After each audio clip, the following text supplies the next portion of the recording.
Hello everyone, আসসালামু আলাইকুম। Welcome back to my channel Shifa's kitchen. আশা করছি সবাই ভালো আছেন।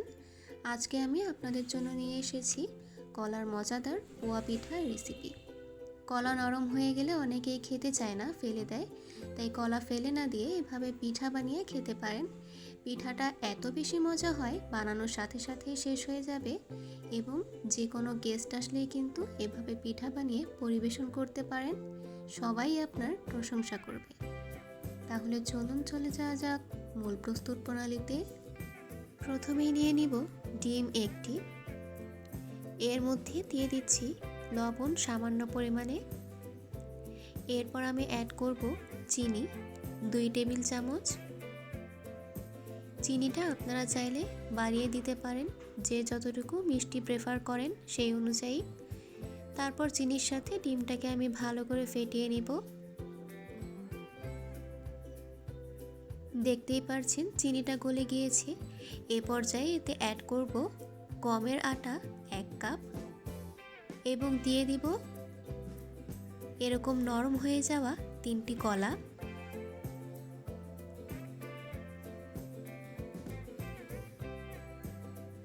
আমি ছোট সাইজের 3টি কলা দিয়ে দিলাম। এখন কলাগুলোকে সব কিছুর সাথে আমি ভালো করে মেখে নিব।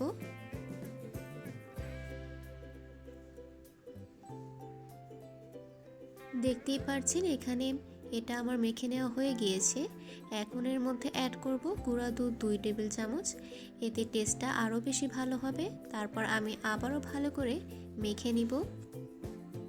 এখানে কিন্তু আমি কোনো পানি ব্যবহার করব না এবং একটা ডিমের জন্য 1 কাপ আটাই যথেষ্ট, এর বেশি লাগবে না। আমার ডোটা একদম রেডি হয়ে গিয়েছে। এটা আমি কোনো রেস্টে রাখবো না। এখন আমি ডোটাকে আরেকটু ভালো করে মথে নিব। তারপর ডো থেকে 2টি লেচি কেটে নিব। একটি লেচির উপরে আমি অল্প করে একটু আটা ছড়িয়ে দিব। এরপর এটা আমি বেলে নিব। এই ডোটা কিন্তু খুব সফট থাকবে, সফট অবস্থাতেই এভাবে বেলে নিতে হবে এবং এটা গোল হওয়ার কোনো দরকার নেই। গোল না হলেও কোনো সমস্যা হবে না।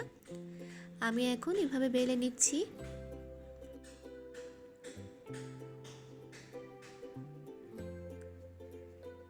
দেখতেই পারছেন রুটির থিকনেস কিন্তু ঠিক এমন হবে।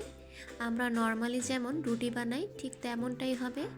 এখন আমি এরকম একটা কৌটার মুখ নিয়ে নিয়েছি। আপনারা এখানে কুকি কাটারও ইউজ করতে পারেন।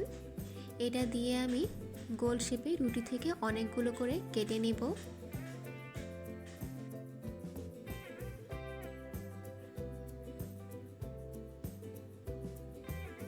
খুব সাবধানে এটা করতে হবে যাতে সাইজগুলো ঠিক থাকে।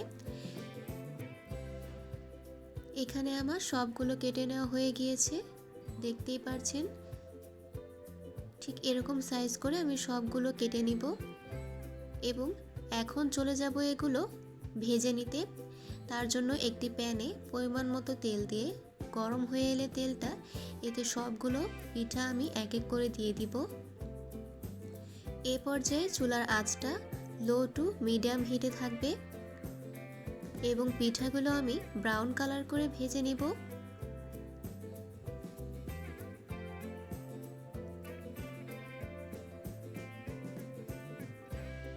এ পর্যায়ে আমি পিঠাগুলো উল্টে দিচ্ছি।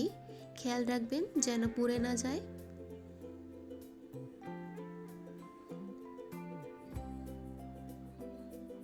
এই পর্যায়ে আমার পিঠাগুলো কিন্তু ভাজা হয়ে গিয়েছে, খুব সুন্দর একটা কালার এসেছে। এখন এগুলো উঠিয়ে নিব। আমি একটা পিঠা ভেঙে দেখিয়ে দিচ্ছি। দেখতেই পারছেন পিঠার ভেতরে কিন্তু একদম ফাঁপা এবং পারফেক্ট একটা পিঠা হয়েছে। খেতেও কিন্তু খুবই মজা হয়েছিল। আশা করছি আপনারা এই পিঠাটা বাসায় ট্রাই করবেন এবং আমাকে জানাবেন কেমন লাগলো।